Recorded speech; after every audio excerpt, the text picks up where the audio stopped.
Ouf! Ce que je veux dire, c'est pas bien, mais un entrepreneur...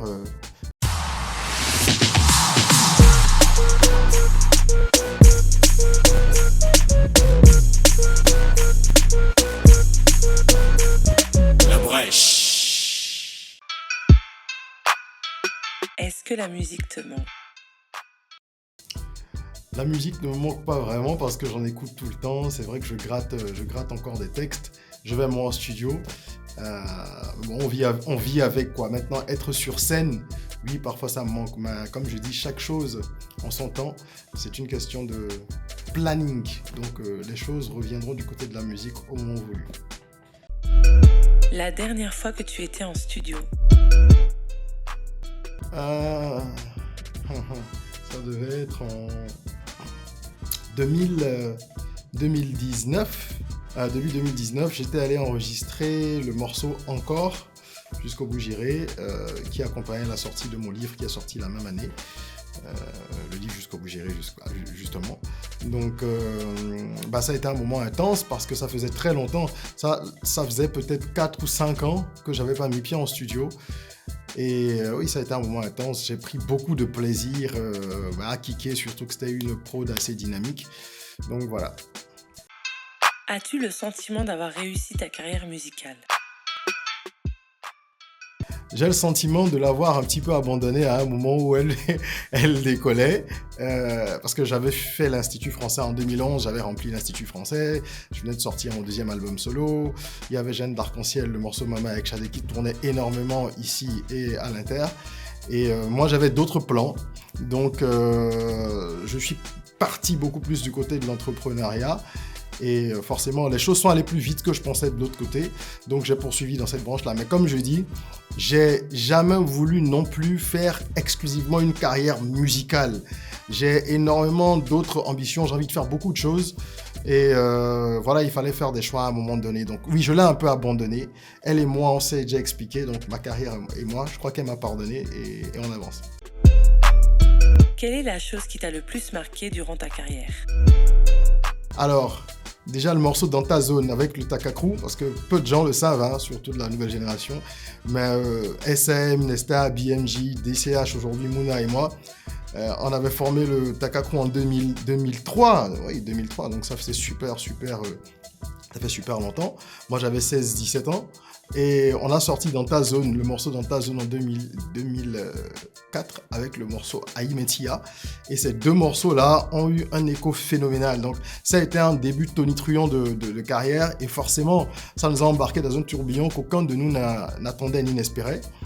Tourbillon positif. Et je crois que ça a été de bonnes bases pour lancer les carrières solo des uns et des autres après.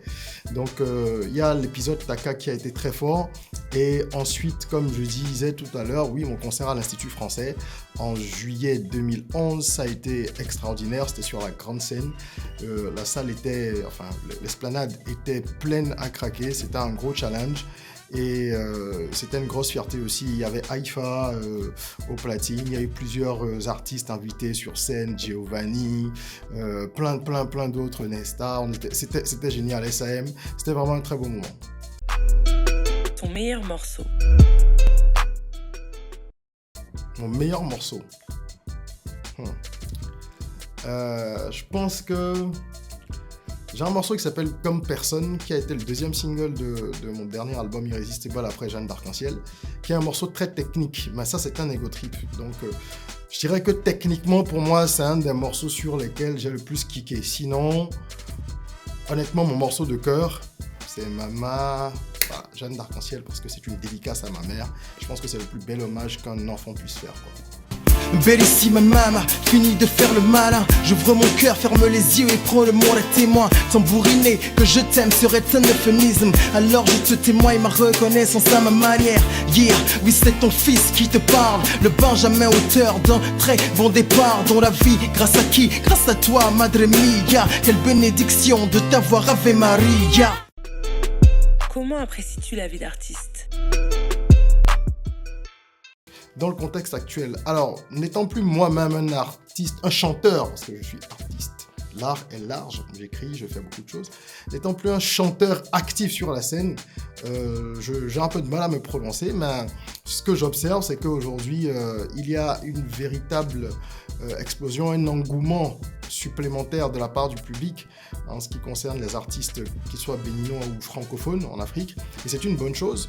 Je pense qu'il y a beaucoup de pression, que les artistes ont beaucoup de pression parce qu'on est dans un contexte où aujourd'hui, il faut sortir des morceaux tout le temps, il faut occuper l'espace, il faut faire du buzz. Donc même quand tu n'as pas de sortie, il faut que tu occupes l'espace. Voilà. Et la petite difficulté, je pense, pour les artistes actifs, c'est de pouvoir maintenir une actualité qui soit cohérente avec leur vision et de ne pas vouloir être sur le devant de la scène pour être sur le devant de la scène. Donc oui, je pense que c'est assez difficile aujourd'hui. Les artistes sont devenus aussi des entertainers, comme c'était le cas depuis longtemps aux États-Unis. Il faut faire le spectacle sur scène et hors de la scène. Et j'aime bien Youssoupha pour ça, par exemple, parce que c'est quelqu'un qui se concentre sur son travail. J'aime bien Charlotte Dipanda aussi, c'est-à-dire ces gens qui se concentrent sur leur art et qui évitent au maximum de répondre aux attaques inutiles, d'être dans les scoops ou les infox et tout ça. Donc voilà, malgré la pression, ce que je pense, c'est qu'il faut rester concentré sur son objectif. Rappeur hier, vendeur de galettes aujourd'hui et demain. Rappeur hier, vendeur de galettes aujourd'hui, vendeur de quoi? De formation en ligne, vendeur de beaucoup de choses, écrivain. Demain, je ne sais pas ce que l'avenir me réserve. Vous savez, j'aime dire que je suis un entrepreneur multicasquette, je suis un multipotentiel et c'est une grâce de pouvoir utiliser les talents que Dieu vous a donnés. Je remercie toujours mon entourage parce que c'est grâce à mon entourage que j'ai pu depuis tout petit essayer diverses choses. Je me suis fait casser la gueule au karaté, j'ai su que je voulais pas ça. J'ai fait du piano, j'ai fait plein de choses et j'ai pu découvrir un peu qui j'étais, quelles étaient mes forces et mes faiblesses. Et mon but dans la vie, c'est d'aider les gens, comme je dis, à être rock, donc à rêver, oser créer. Et je fais tout ce que je peux faire avec mes talents. Je ne me limite pas. C'est très francophone de mettre les gens dans les cases, de dire lui il est docteur, lui il est mécanicien, on ne peut pas faire les deux, etc. Heureusement ça change un peu, vous voyez, on est tous fans des grandes pointures américaines. Quelle est la dernière fois que vous avez entendu Justin Timberlake au micro? Il a sorti son dernier album, ça fait combien d'années? Rihanna, et je pourrais en citer plein. Parce que dans ce modèle-là, qui est le modèle américain, quand vous avez connu le succès à leur échelle, et c'est pareil, on ramène ça à notre échelle, c'est pareil. Quand vous avez connu du succès, que vous avez des ouvertures, un peu de notoriété, vous investissez ce capital sympathie dans les affaires, dans le business. Donc c'est exactement ce que moi je fais. Ça n'exclut pas que demain je revienne avec un album. Je le ferai par plaisir parce que je n'aurai aucune pression d'un public. Je le ferai vraiment par amour et par plaisir. Donc demain, je ferai plein d'autres choses, mais il y aura toujours une même trame derrière. Quelle différence entre E-Ray et Régis Ezin? Absolument aucune. Absolument aucune différence. La preuve, E-Ray, c'est Ezin, Régis, Albéric Kélian. Ça a toujours été ça. J'ai découvert qu'en assemblant les lettres, ça donnait E-Ray quand j'étais en 5e, 4e. À l'époque, je savais pas que j'allais faire de la musique, même si j'interprétais Poetic Lover et Cisco déjà en 3e. J'aimais la musique, etc. Mais il n'y a pas de différence. Je suis arrivé à la musique par l'écriture. Ma première passion, c'est l'écriture. C'est pour ça que j'écris des livres. J'écris depuis tout petit, depuis que j'ai 4-5 ans. Donc, pour moi, l'artiste, quand il rentre en studio, il n'est pas différent de l'homme quand il fait ses affaires, quand il entreprend. Et c'est aussi pour ça que je n'ai jamais cherché à suivre des tendances. J'ai toujours fait la musique qui me parlait. C'est Régis qui parle aux gens et qui a un nom de scène parce que c'est un peu la coutume et je trouvais ça sympa de m'appeler Ray, mais il n'y a pas de différence du tout. Pour toi, quel est le lien entre musique et entrepreneuriat? Les artistes doivent d'abord être des entrepreneurs. On fait de la musique par passion, d'accord? Bien qu'il y en a qui le fassent que pour le business, hein. Et il n'y a rien de mal à cela.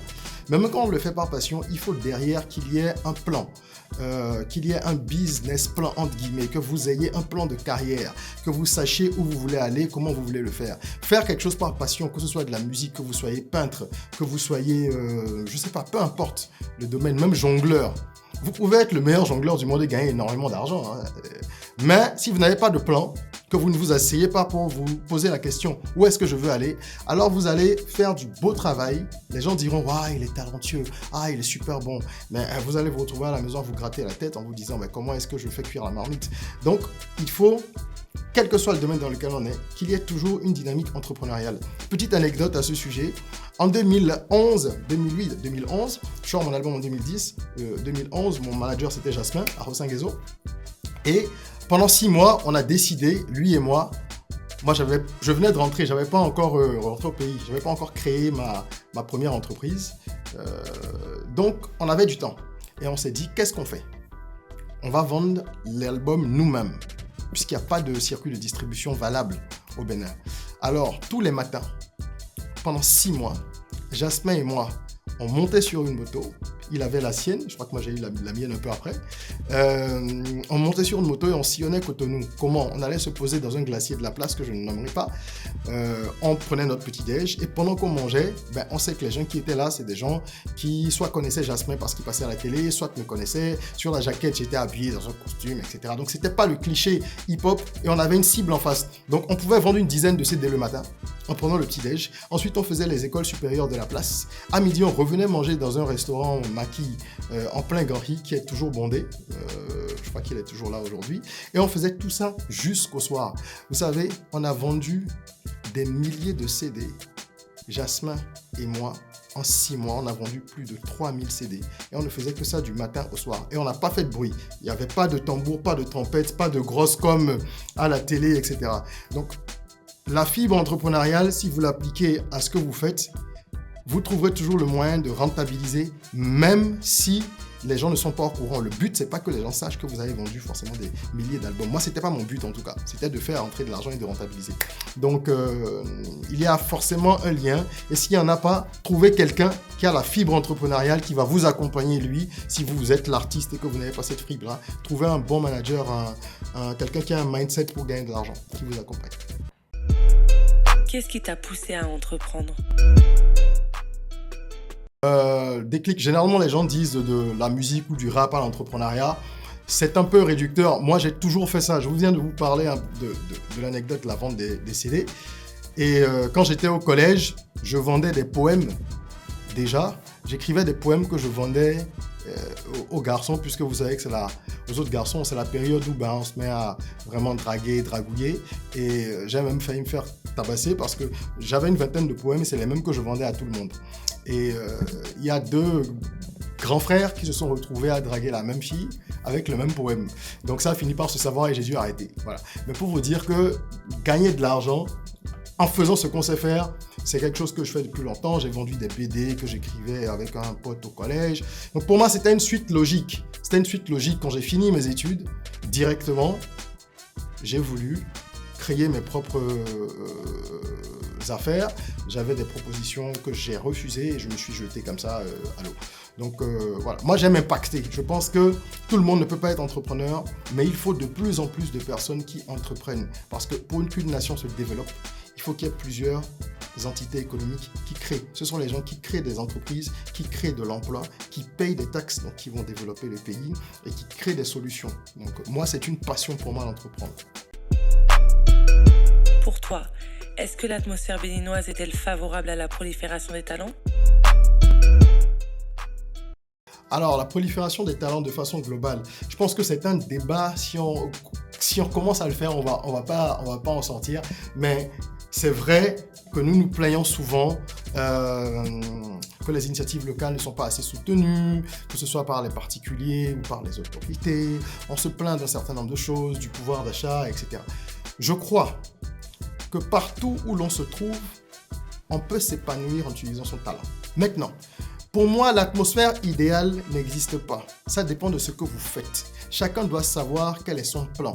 Si quelqu'un veut aller dans un pays A ou un pays B parce qu'il pense que dans ce pays-là, il y a plus d'opportunités pour lui, il faut y aller. Donc, il faut regarder autour de vous. Et il n'y a pas de règle générale. Les gens veulent qu'on leur dise, oui, c'est un bon environnement. Non, c'est un mauvais environnement. Là-bas, c'est mieux. Ici, c'est mieux.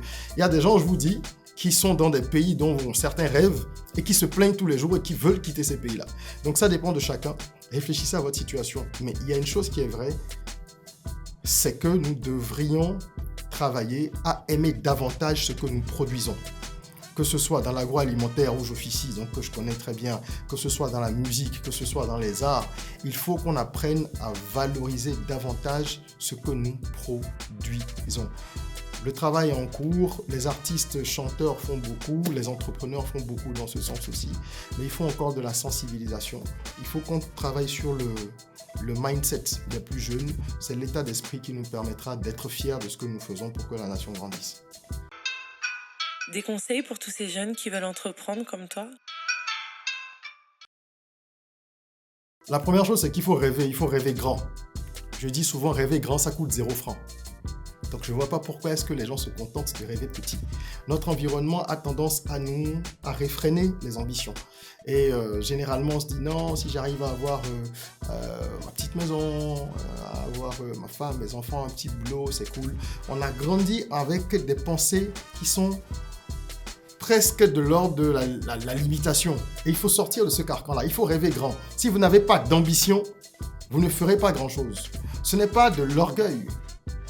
Mais toutes les personnes dont on se souvient, ce sont des personnes qui, à un moment, ont rêvé grand et ont voulu changer des choses dans leur environnement. Ensuite, il faut oser. Donc, le R, c'est rêver grand, rêver ou rêver grand. Le O, c'est oser, parce que rêver sans oser, sans passer à l'action, sans avoir un plan, c'est de l'utopie. Donc, il faut avoir de l'audace et ne pas juste dire « moi, je veux telle chose » et puis se décourager dès qu'il y a une embûche. Et le troisième point, c'est le C, donc c'est créer, rêver, oser, créer. Parce qu'une fois que vous vous êtes préparé à réaliser votre rêve, il faut véritablement aller au charbon, comme on dit. Et ça prend du temps. Ça demande du temps. Ça demande de l'envie. Ça demande de la force. Arrêtez de vous plaindre. Entourez-vous bien. Choisissez votre entourage, vos fréquentations. Rêvez, osez, créer. Et surtout, ne courez pas après l'argent. Tout le monde veut de l'argent, mais l'argent, c'est une conséquence. L'argent est la conséquence du travail bien fait et de la solution que vous apportez à un problème. Quand j'entends des jeunes dire, quand je donne des conférences, parce que je suis speaker, je suis sur pas mal de formations, de conférences, etc. Ici ou ailleurs, vous parlez à des jeunes aujourd'hui, ils vous disent, tu demandes qu'est-ce que tu veux devenir, qu'est-ce que tu veux faire, le jeune te répond, je veux être riche. C'est pas une vocation, ça veut rien dire. Toutes les personnes qui sont devenues riches le sont devenues parce qu'elles ont résolu un problème. Et elles ont apporté une solution. Et elles l'ont fait avec passion et en produisant de la qualité.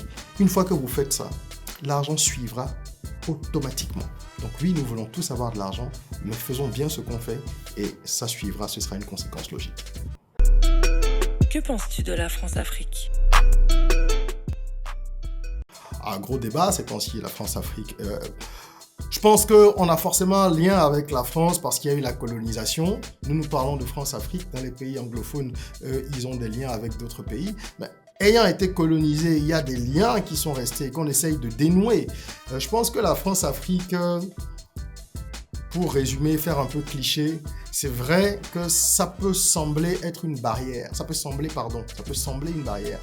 Et qu'aujourd'hui, on a besoin d'être véritablement plus indépendant au sens propre du terme nous-mêmes, donc de prendre notre destin en main.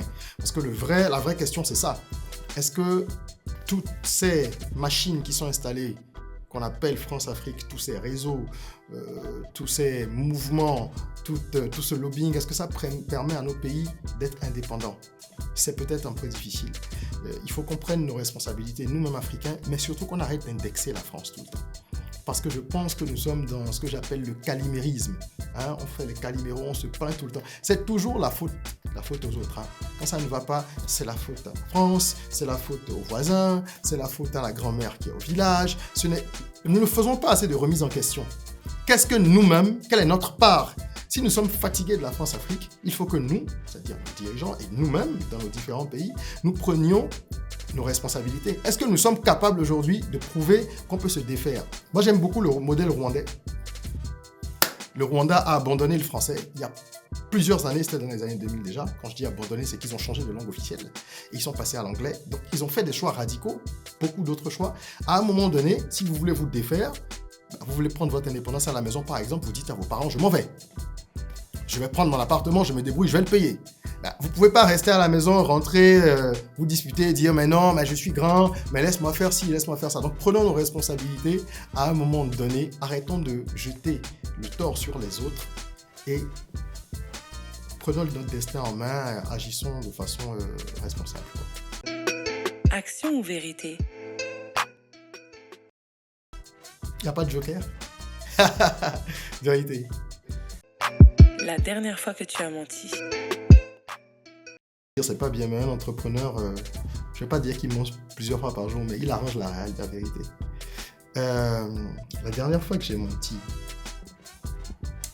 ce matin, je pense pas. Je dirais probablement oui, hier à un client. J'ai menti à un client hier. Ah ben ça, comme on n'était pas prêt, il a fallu que je trouve un subterfuge pour lui faire comprendre, pour gagner quelques jours. Voilà. Et c'est pas bien, hein. Faut faire en sorte de satisfaire les clients. Mais parfois, ça dépend pas que de nous.